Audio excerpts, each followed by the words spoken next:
Hello कुमिस्तर अपना सकलोके पेगु मैं YouTube channel पुनर्बार स्वागतम जनाइছো। আজি मैं बनाब लैसो निमकी। खूब सहजते बनवा दुटा निमकी रेसिपि आज आपनालोকৰ মাজত शेयर কৰিম আৰু তাৰ লগতে বনাম নাৰিকল লাৰু। आशा करो आपनालोকে निश्चय आज এই ভিডিওটো চাই ভাল পাব, গতিকে চাই থাকিব। তেন্তে পলম নকৰি বলক ভিডিওটো স্টাৰ্ট কৰো। এতিয়া নাৰিকল লাৰুৰ কাৰণে এতিয়া ৰুকি আছো নাৰিকল ৰুকি লব।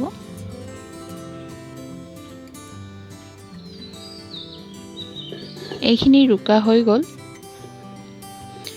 অলপমান আছে, এইখিনিও ৰুকি লওঁ। এতিয়া এনেকৈ নাৰিকলকিটা ৰুকাৰ পাছত মই অলপমান হাতেদি চেপি চেপি পানীবোৰ উলাই লৈছিলো। আপোনালোকে পানীবোৰ নুলালেও হৈ যায়। এইখিনি চাইছেনে? তেন্তে এতিয়া বনোৱাৰ প্ৰসেসটো আৰম্ভ কৰো। ইয়াতে কফি কাপৰ মই 1 কাপ নাৰিকল দি লৈছো। এইখিনি আৰু 1 কাপ দিছো। মুঠতে মই 2 কাপ নাৰিকল এনেকৈ দি লৈছো। ইয়া চাইছেনে? 2 কাপ নাৰিকলত মই 1 কাপতকৈও কমকে চেনি দিম। এটো কাপেৰে মই দিছো, চাইছেনে? 1 কাপতকৈও মই কমকে দিছো, অলপমান কম। এতিয়া এইখিনি মই ভালদৰে মিক্স কৰি লম। মিক্স কৰি লোৱাৰ পাছত ইয়াতে মই প্লেট এখনে ঢাকি থৈ দিম আধা ঘণ্টাৰ কাৰণে, যাতে চেনিখিনি ভালদৰে গলি যায়।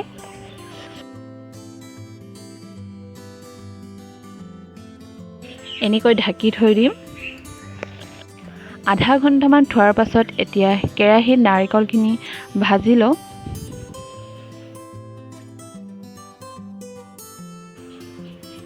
এতিয়া এইখিনি এনেকৈ ভালদৰে ভাজি থাকিব, এনেকৈ লৰাই থাকিব লাগিব। মই গেছখিনি মিডিয়াম ফ্লেমতে থৈ দিছো। এতিয়া নাৰিকলৰ পানীবোৰ যাতে অলপ শুকাই যায়, এনেকৈ ভাজি থাকিব। এয়া চাইছেনে? এতিয়া অলপ আঠা ভাৱটো আহি গৈছে। এতিয়া মই গেছখিনি অকণমান ল' ফ্লেমত থৈ দিছোগে। এতিয়া ল' ফ্লেমতে মই ভাজি থাকিম। এইখিনি এনেকৈ লৰাই থাকিব লাগিব, নহলে লাগি যাব পাৰে। এয়া আমাৰ নাৰিকলখিনি হৈ গ'ল। এতিয়া মই গেছখিনি অফ কৰি দিলো। এইখিনি এতিয়া মই ঠাণ্ডা হ'বলৈ থৈ দিম। তাৰ পাছত লাড্ডু বনোৱাৰ প্ৰসেসটো আৰম্ভ কৰিম। এনেকৈ লাড্ডুখিনি বনাই যাব। হাতখিনি অলপ পানীত তিয়াই ল'ব, তাৰপিছত এনেকৈ লাড্ডুবোৰ বনাই যাব এটা এটাকৈ।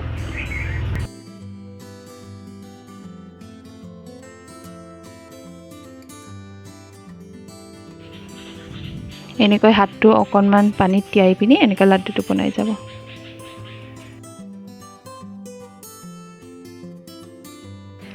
এয়া আমাৰ লাড্ডুখিনি বনাই হৈ গ'ল।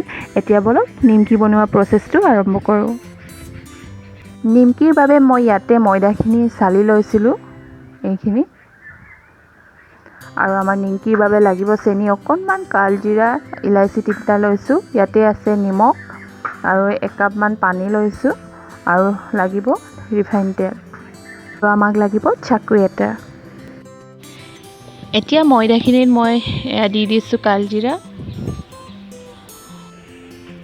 অলপমান এনেকৈ হাতেৰে মই মোহাৰি পিনি দি দিছোঁ। এইখিনি বৰ বেছিকৈ দি নেপেলাব। এতিয়া ইয়াতে মই দিছোঁ ইলাইচি। ইলাইচিখিনি অপচনেল হয়, মই অলপ গোন্ধটো আহিবৰ কাৰণে এনেকৈ দি দিছোঁ। কালজিৰাখিনি অলপ কম হোৱাৰ বাবে মই অকণমান আৰু দি লৈছিলোঁ। এতিয়া ইয়াতে মই দিছোঁ অকণমান চেনি আৰু ইয়াতে এড কৰিম নিমখ। সৰু চামুচেৰে এচামুচ দি ল'ব। আৰু ইয়াতে মই বাটি এটাত ৰিফাইন তেল ওলাই লৈছিলোঁ, ইয়াৰে আধা মই ইয়াতে দি দিছোঁ। এতিয়া এইখিনি ভালদৰে এনেকৈ মঠি ল'ব। এনেকৈ ভালদৰে মঠি লোৱাৰ পাছত এনেকৈ লাড্ডু এটা বনাই চাব। যদি লাড্ডুটো হৈ যায় তেন্তে হৈ যাব। যেতিয়ালৈকে লাড্ডুটো ভালদৰে নবনে তেতিয়ালৈকে এনেকৈ মঠি থাকিব। এয়া চাইছেনে? লাড্ডুখন বনি গ'ল, তাৰমানে হৈ গ'ল। এইখিনি চাইছে, ধুনীয়াকৈ লাড্ডু বনি গ'ল। এতিয়া ইয়াতে মই অলপ অলপকৈ পানীখিনি দি পিনি মঠি ল'ম। একেবাৰতে পানীখিনি দি নেপেলাব, এনেকৈ অলপ অলপকৈ দি ল'ব। ঠিক আছে, তেন্তে মই এইখিনি ভালদৰে মঠি লওঁ। এয়া চাইছেনে? এনেকৈ মঠি ল'লোঁ। চিঙৰা বনাওঁতে যেনেকৈ অলপ টানকৈ আমাক দৌৰটো লাগিব, তেনেকৈ এইখিনিও অলপ টানকৈ লাগিব। এয়া চাইছেনে, এইখিনি এতিয়া মই 10-20 মিনিটৰ কাৰণে ঢাকোন এটা দি পিনি থৈ দিম। এনেকৈ মই সৰু গামলা দিয়ে ঢাকি থৈ দিছোঁ। এয়া এতিয়া আমাৰ ডৌখিনি ৰেডি হৈ গ'ল। এতিয়া আকৌ মই এনেকৈ মঠি লওঁ ভালদৰে। এনেকৈ আকৌ ভালদৰে মঠি ল'বগৈ। এনেকৈ ফাৰ্ষ্টতে ডাঙৰ নিমকিখিনি বনাই ল'ম। তাৰ বাবে এইখিনি আধা মই এনেকৈ লৈ লৈছোঁ। তাৰ আগতে পেষ্টখিনি বনাই লওঁ বলক। এয়া লৈছোঁ মই ৰিফাইন তেল। ৰিফাইন তেলত মই দি দিছোঁ ময়দা। এতিয়া এইখিনি এনেকৈ মই পেষ্ট এটা বনাই লৈছোঁ। এনেকৈ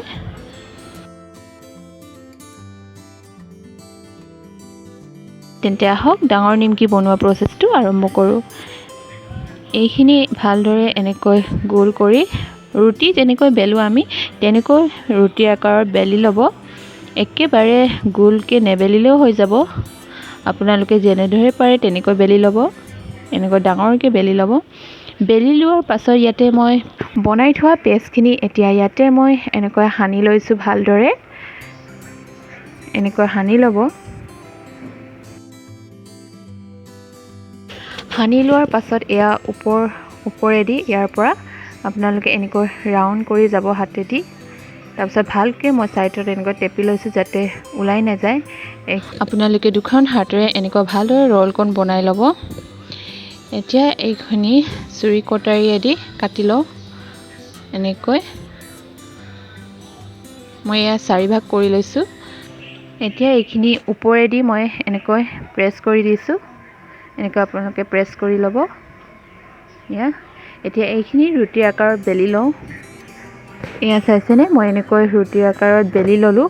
এতিয়া ইয়াতে মই পেষ্টখিনি আকৌ এনেকৈ ছাইডত দি লৈছোঁ। এইখিনি আপোনালোকে স্কিপো কৰিব পাৰে, নিদিলেও হৈ যায়। মই ছাইডত দি লৈছোঁ এনেকৈ যাতে লাগি ধৰে। আপোনালোকে ৰুটিতকৈও একেবাৰে পাতলকৈ বেলিব লাগিব। এতিয়া মই ফল্ড কৰি দিছোঁ এনেকৈ। আকৌ এবাৰ এনেকৈ ফল্ড কৰি লৈছোঁ। ফল্ড কৰাৰ পাছত এতিয়া আঙুলিৰ সহায়ত এইখিনি এনেকৈ প্ৰেছ কৰি ল'ব। একেবাৰে লাহে লাহেকৈ প্ৰেছ কৰিব। এতিয়া ইয়াতে মই চামুচেদিৰ সহায়ত এনেকৈ ফুটা কৰি লৈছোঁ যাতে বেছিকৈ ফুলি নাযায়। এয়া এতিয়া মই ৰিফাইন তেলত নিমকিবোৰ ফ্ৰাই কৰি লৈছোঁ। এনেকৈ আপোনালোকে বাকীবোৰ এনেকৈ বনাই ফ্ৰাই কৰি ল'ব। মই বেছি বনোৱা নাই, কেইটামানহে বনাইছোঁ। এয়া চাইছেনে, ইমান ধুনীয়াকৈ নিমকিকেইটা ফুলি গ'ল। এইখিনি ৰঙচুৱা হোৱালৈকে ভাজি থাকিব। এয়া মোৰ নিমকিখিনি ওলাই ল'লোঁ। এয়া চাইছেনে, আমাৰ নিমকিখিনি ইমান ধুনীয়াকৈ হৈ গ'ল। মই এয়া ডাঙৰ নিমকি কেইটামানে বনাইছিলোঁ। তেন্তে এতিয়া বলক কাটা নিমকিখিনি বনোৱা প্ৰচেছটো আৰম্ভ কৰোঁ। এইখিনিও এতিয়া ৰুটিৰ আকাৰত বেলি লওঁ। এয়া মই ৰুটিৰ আকাৰত বেলি ল'লোঁ।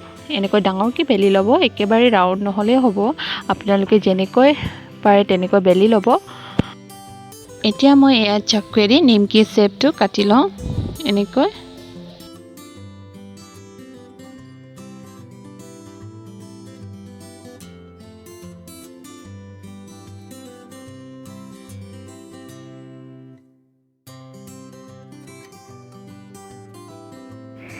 এতিয়া এনেকৈ ডায়মণ্ড শ্বেপত আপোনালোকে কাটি ল'ব এনেকৈ।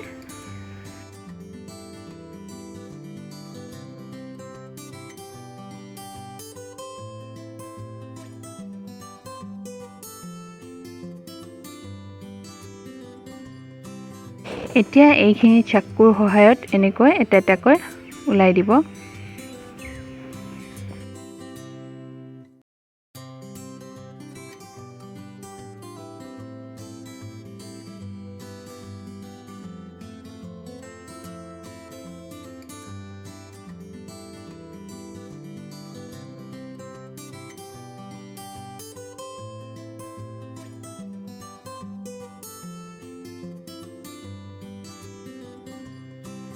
এইখিনি এতিয়া মই কেৰাহী এটাত ওলাই লওঁ এনেকৈ। বলক তেন্তে এতিয়া এইখিনি ফ্ৰাই কৰি লওঁ। এতিয়া মই ৰিফাইন তেলত এইখিনি ফ্ৰাই কৰি লৈছোঁ। এয়া চাইছেনে, নিমকিকেইটা ইমান ধুনীয়াকৈ ফুলি গ'ল। এইখিনি এতিয়া পেপাৰ এখন বা টিচু পেপাৰ আপোনালোকে ওলাই ল'ব। আমাৰ নিমকিখিনিও ৰেডি হৈ গ'ল। গৰমে গৰমে চাহৰ লগত খাবলৈ খুবেই ভাল লাগে। আপোনালোকে যদি এনেকৈ নিমকি বনাই খোৱা নাই তেন্তে এবাৰ খাই চাবচোন আৰু মোক কমেণ্ট বক্সত জনাব কেনেকৈ পালে। আশা কৰোঁ আপোনালোকে মোৰ আজিৰ এই ৰেচিপিটো চাই ভাল লাগিলে। যদি ভাল লাগিলে then please like share comment কৰিব আৰু যোনসকলে মোৰ চেনেলটো এতিয়ালৈ ছাবস্ক্ৰাইব কৰা নাই প্লিজ ছাবস্ক্ৰাইব কৰি দিব।